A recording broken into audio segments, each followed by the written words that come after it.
बिस्मिल्लाहिर्रहमानिर्रहीम। अस्सलाम वालेकुम। मैं हूं महक मीर और आप देख रहे हैं ENN न्यूज।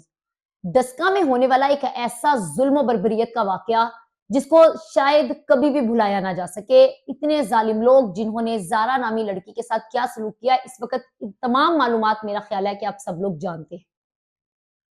इस केस का एक अहम किरदार जिसका नाम नवीद है, नवीद उर्फ सोनी, लाहौर गुजरपुरा लड्डूपुरा के गांव में छोटे से एरिया में रहने वाला ये लड़का, इसके बारे में आज हम आपको तफसील बताएंगे कि क्या ये लड़का पहले भी इन कामों में मुलविस था। जिस लड़के को लाहौर से स्पेशल इसी मकसद के लिए बुलाया गया, जिसने जारा की सांसें रोकी, जारा के किए तमाम काम जिस लड़के ने किया, ये लड़का कौन है? ये लड़का असलम और उसकी बीवी के यहाँ पैदा होने वाला। इसके मजीद 3 भाई हैं, लेकिन कुछ अरसे के बाद असलम की और उसकी बीवी की तलाक हो जाती है, यानी नवीद के पेरेंट्स जो हैं वो सेपरेट हो गए। नवीद के वालिदैन जब सेपरेट हो जाते हैं, उसके बाद नवीद को उसकी खाला ले लेती है गोद। नवीद की उम्र बहुत छोटी थी। खाला के गोद लेने की वजह यह थी कि खाला के यहाँ कोई औलाद नहीं थी। खाला के खामन का नाम शाहिद है। ये दोनों उस बच्चे के साथ यानी नवीद उर्फ सोनी के साथ बहुत मोहब्बत करते हैं, बहुत प्यार से रखते हैं। और मजीद जो बाकी इसके 3 भाई हैं वो भी उसी इलाके में कहीं अलग घर में रह रहे होते हैं, क्योंकि माँ बाप तो अलग हो गए यहाँ पे। अब मैं आपको तफसील छोटी करते हुए ये बात बताती चलूं कि नवीद की खाला के यहाँ अल्लाह ताला ने नवीद के वहां आने के बाद कुछ अरसे बाद उनको औलाद से नवाज दिया। और फिर नवीद जो है वो बारी बारी एहसास कमतरी का शिकार होने लगा वक्त गुजरने के साथ साथ। उसकी वजह यही थी कि पहले वो वहां अकेला था, सारी तवज्जो उसी बच्चे पे थी। लेकिन जब खाला ने नवीद के आने के बाद उनकी औलाद हो गई, फिर वो उनपे तवज्जो देना शुरू हो गए, तो नवीद थोड़ा बहुत एहसास कमतरी का शिकार होने लगा। लेकिन उसके साथ साथ वो आलूओं की काश्त करता, सब्जियों की काश्त करता, भैंसे वगैरह रखी थी। मतलब वो बहुत अच्छी हंसी खुशी वाली, जितनी जरूरत है जिंदगी की उतनी अच्छी वो जिंदगी गुजार रहा है। अब सवाल ये आता है कि सुगरा बीबी का नवीद के साथ क्या रिश्ता था? नवीद की वो खाला जिसने नवीद को गोद लिया और उसका खावंद शाहद, वो सुगरा का चचा जात भाई था। सुगरा का इनके घर आना जाना भी था, मेल जोल भी था। वो देखती थी, वो सब जानती थी।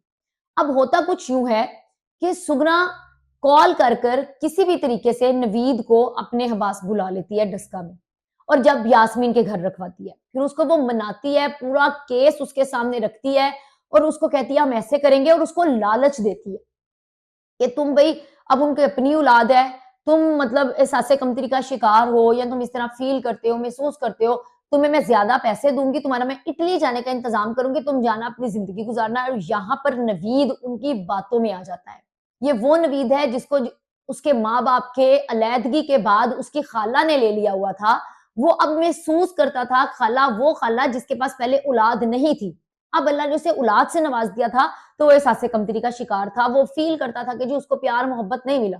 लिहाजा उसने सोचा ठीक है, पैसे मिलेंगे, मैं इटली चला जाऊंगा, अपनी जिंदगी गुजारूंगा, वहीं रहूंगा, पैसा कमाऊंगा। इस तरह से भी मुझे पैसों की जरूरत भी है इटली जाने के लिए, लिहाजा मुझे ये काम करने से जो है वो पैसे मिल जाएंगे। इसीलिए वो सुगरा बीबी की बात मान लेता है। बात मानने के बाद वो सारा मामला जो कि मैं आपको पहले सुना चुकी हूँ, लेकिन एक छोटी सी चीज बता दूं कि 3 दिन जब वो सुगना बीबी उसको बुलाती है, वो वहीं रहता है। फिर छतों के जरिए जो है वो सुगना बीबी के घर जाता है, स्टोर में उस नवीद को छुपाया जाता है। फिर उसके बाद उसको जारा के कमरे तक रसाई दी जाती है, जहां पर जारा का बेटा उस अनजान शक्ल को देखकर रोने लगता है। फिर उसके बाद दोबारा मौका देखकर उसको पहले तो कमरे से निकाल लिया जाता है, फिर कमरे में भेजा जाता है और जारा की सांसें वो तकिए से दबाता है। फिर उसके बाद दूसरे कमरे में शिफ्ट कर कर वॉशरूम में, सुगना बीबी के उधर वॉशरूम में जाकर जो है जारा के में एक अहम किरदार अदा किया इस नवीद नामी शख्स ने। इसका सिर्फ और सिर्फ एक मसला था कि ये लड़का पहले वालदैन की अलैदगी की वजह से ज़हनी तौर पर जो था वो मौफ था।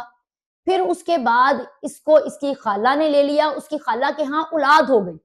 ये तमाम वो बातें, तमाम वो चीजें जो इसके ज़हन को जो थी वो तंग करती थी।